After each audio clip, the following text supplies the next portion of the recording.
Bonjour à tous, et nous sommes en direct du Cupra Paddle Point Tour La Rochelle, et nous sommes aujourd'hui avec Amélie de Trivière. Amélie, comment ça va? Ah bah ça va super, il y a un super événement en ce moment là qui est en train de se dérouler, beaucoup de monde, des animations et il fait super beau. Donc on profite un petit peu de tout ça aujourd'hui. Ouais.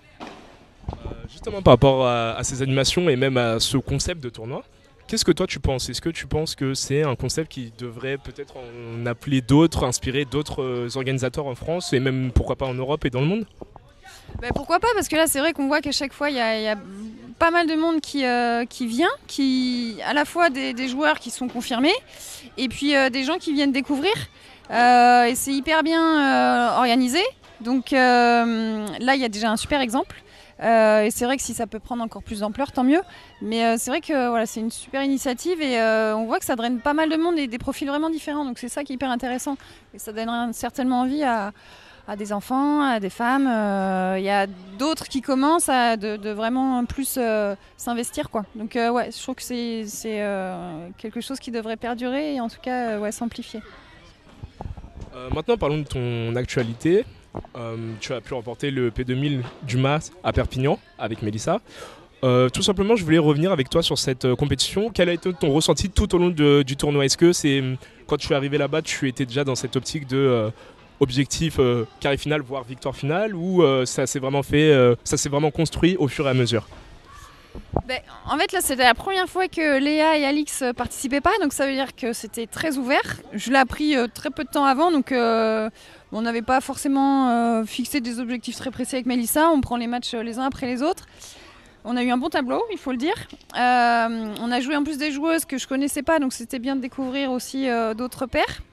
Et puis c'est vrai qu'on a bien joué, donc on a gagné en demi, et puis super finale ensuite contre Fiona et Laura. Très acharné, un super résultat pour nous, donc ouais, super contente. Donc pas forcément des objectifs très précis au départ, juste d'essayer de bien jouer, de se faire plaisir, et puis c'est ce qui a fonctionné, quoi. Par rapport à ta collaboration avec Mélissa, on sait que maintenant vous êtes ensemble sur le circuit français. Est-ce que quelle a été la clé en fait justement de cette réussite, dans le sens où vous avez quand même remporté un P2000, ce qui n'est pas rien? Est-ce que ça peut même vous amener à pourquoi pas jouer dans le futur, que ce soit proche ou lointain, sur le circuit international? Ensemble, bien sûr. J'aimerais bien. En tout cas, voilà, on n'a pas forcément les mêmes emplois du temps. C'est un peu plus compliqué pour moi de me libérer, mais c'est vrai qu'on joue toujours bien ensemble. On a été associés ensemble dès mes débuts en fait, au championnat d'Europe. Et je me suis toujours très bien sentie avec Mélissa. On s'entraîne pas ensemble, mais à chaque fois qu'on se retrouve sur les tournois, on arrive à avoir une bonne alchimie. Et puis cet été, par contre, c'est un peu plus ouvert. Il y a quelques tournois qui se profilent et moi, j'aimerais bien qu'on tente ça ensemble. On n'en a pas encore vraiment. Enfin, là, on a discuté comme ça, mais sans vraiment acter les choses. Et je pense qu'on va réussir à concrétiser ça cet été.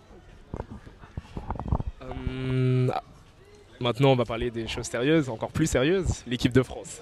Amélie, est-ce que c'est un objectif pour toi, surtout en cette année de mondiaux? Est-ce que c'est clairement pas un objectif, ça va aller au-delà d'un objectif? C'est une ambition pour toi cette année d'être dans l'équipe de France, et comme je l'avais dit à Mélissa, elle avait rigolé, mais d'être pourquoi pas l'une des pionnières de l'équipe?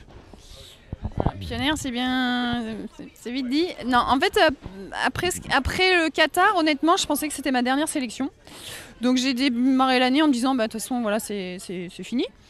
Même si je sais que je reste parmi les sélectionnables. Et puis là, vu que les rendez-vous s'enchaînent bien pour nous, que je trouve que je joue pas trop mal, je me dis que pourquoi pas. Donc après, évidemment, la décision, c'est pas moi qui la prends. Il reste encore pas mal de choses qui vont se passer avant que ce soit vraiment sérieux. En tout cas, avant que la sélection soit vraiment définie. Mais pour l'instant, ouais, c'est plutôt bien parti. En tout cas, j'aimerais bien. Voilà. Autant au début d'année, je me disais bon, il n'y avait pas moyen. Autant là, je me dis qu'il y a peut-être moyen. Par rapport au circuit français, on sait que bien entendu il y a Léa et Alice qui entre guillemets sont un peu au-dessus du lot, à l'heure actuelle du moins. Mais toi, comment tu pourrais te situer? Est-ce que tu juges par exemple que Mélissa et toi, vous pourriez clairement vous positionner, et surtout après une telle victoire face à Fiona et Laura en finale du P2000, est-ce que vous pouvez clairement, tu sens que vous pouvez vous positionner comme pourquoi pas la deuxième paire française tout simplement?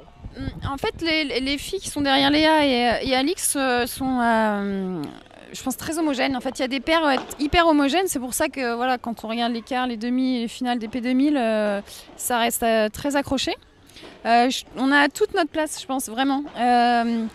Il n'y a pas vraiment de paires qui se détachent pour l'instant. Donc, voilà, tout est encore possible. Il n'y a pas vraiment de paire qui sort vraiment du lot là à l'heure actuelle. Donc c'est bien, ça reste très ouvert. Les filles sont compétitives de plus en plus. Donc on verra voilà, sur les 2 prochains P2000 et championnats de France que ça donne. On va croiser les doigts pour vous. Et dernière question, c'est par rapport au coup frappé et le point tour, encore une fois. Toi, est-ce que ça pourrait être tout simplement un événement que tu souhaiterais, pourquoi pas refaire en tant que guest ou en tant que, par exemple, encadreuse, c'est-à-dire tout simplement un peu comme Mélissa, chapeauter encore une fois, comme tu as pu le faire, les sessions Pro-AM ou tout simplement faire des activités avec les enfants. Est-ce que ça pourrait, pourquoi pas, t'intéresser?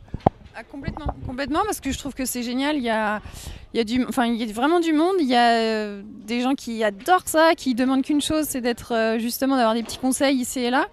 Et alors, j'ai pas la possibilité de me libérer de manière très très régulière, mais ponctuellement, avec grand plaisir, parce que voilà, les gens sont hyper contents et c'est le principal, quoi. Et c'est ce qu'on veut. Donc voilà, c'est des super événements où j'aimerais bien m'investir un peu plus, c'est sûr.